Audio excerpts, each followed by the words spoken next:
Alexa Bliss has provided another update to her WWE return situation, so we'll see what's going on there. We'll also take a look at what's going on with Eva Marie. Let's start things off with this Eva Marie topic. What's the story there?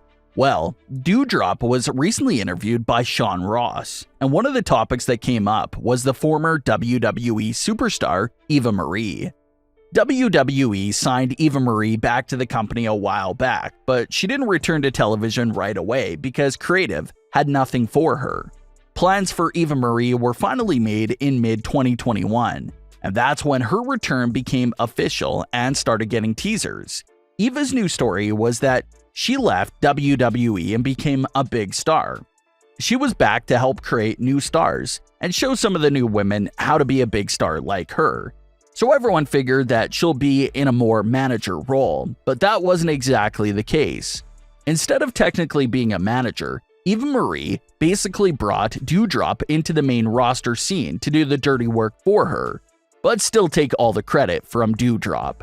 That was the entire storyline from start to finish.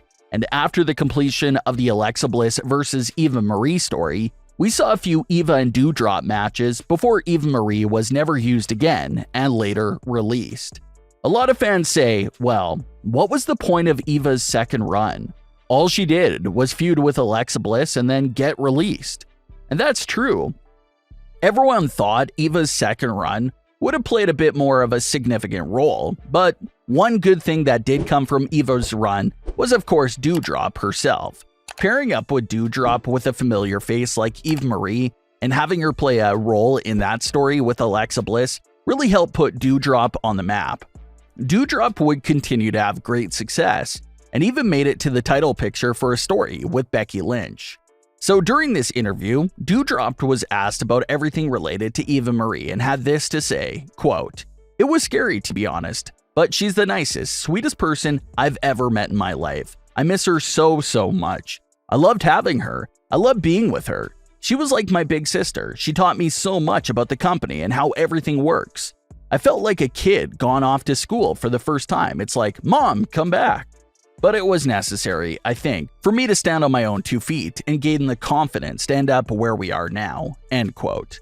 So a lot of fans talk about Eva Marie not being the most technical wrestler in the ring, but she was definitely around the WWE for a long time and knows how the company operates. She knows what's going to generate a reaction and what's not. So for her to pass all the knowledge down to a newcomer to WWE like Doudrop obviously played a big role in Doudrop's hot start to her WWE career.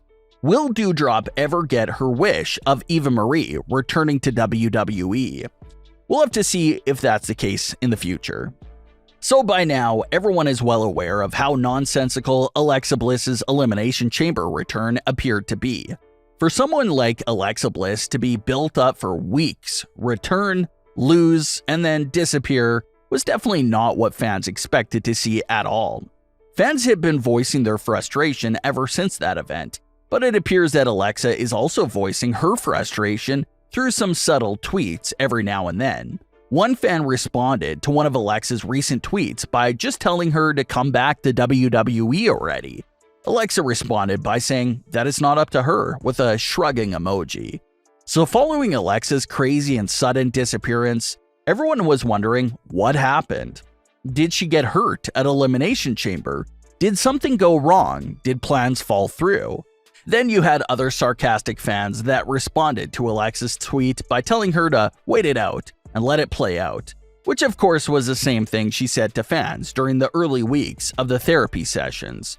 The entire "let it play out" line is something that you constantly hear about when it comes to questionable storylines. Everyone always says, let it play out, when a storyline is receiving a lot of criticism, and that line is becoming a joke amongst the community because, as everyone knows, nothing important ever happens when we do let something play out.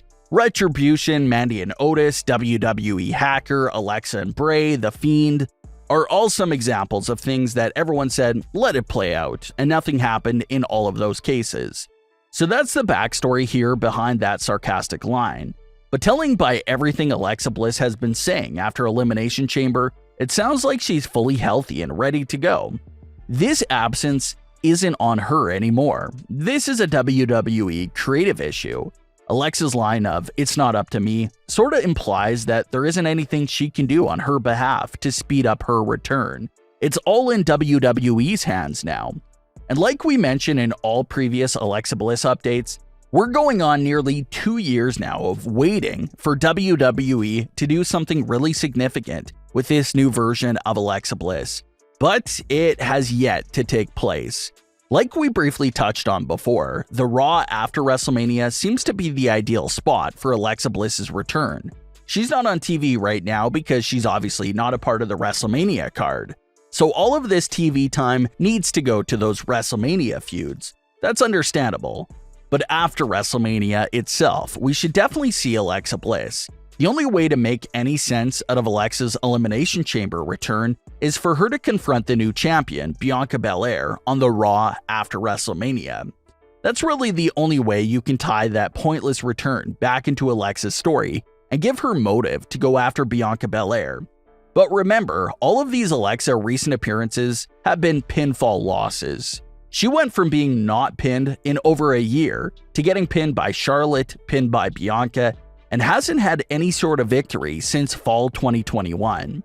So you're entering dangerous territory now with Alexa Bliss because she's in a desperate need of a win.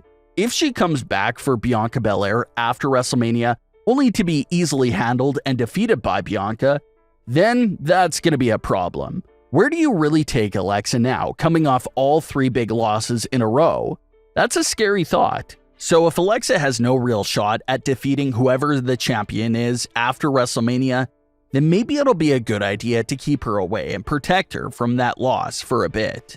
Have her build up some momentum, get some wins, and then get back into the title picture, because bringing her back right into the title scene just to lose doesn't sound like the best option.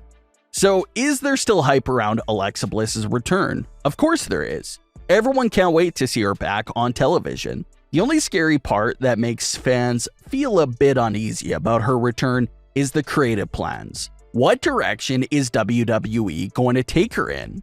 The uncertainty in that department is what fans are really worried about, because that has been an issue for Alexa's character ever since joining Bray Wyatt.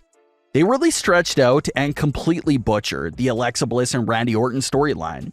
Even Randy himself said all of that was just insane. Then the split from Bray Wyatt with no real explanation, the arrival of Lily, which also made little to no sense, the loss to Charlotte, the therapy sessions, the Elimination Chamber return, just all of these directions that ended up being weird and not making a lot of logical sense. That's the problem there. But there's no issues with Alexa Bliss herself. We just have to hope that this is finally the return where they get her usage right. That's the only thing we can really hope for. But what are your thoughts on today's stories? Leave your comments below. Don't forget to subscribe with all notifications on, and leave a like if you enjoyed. Thanks for watching, guys.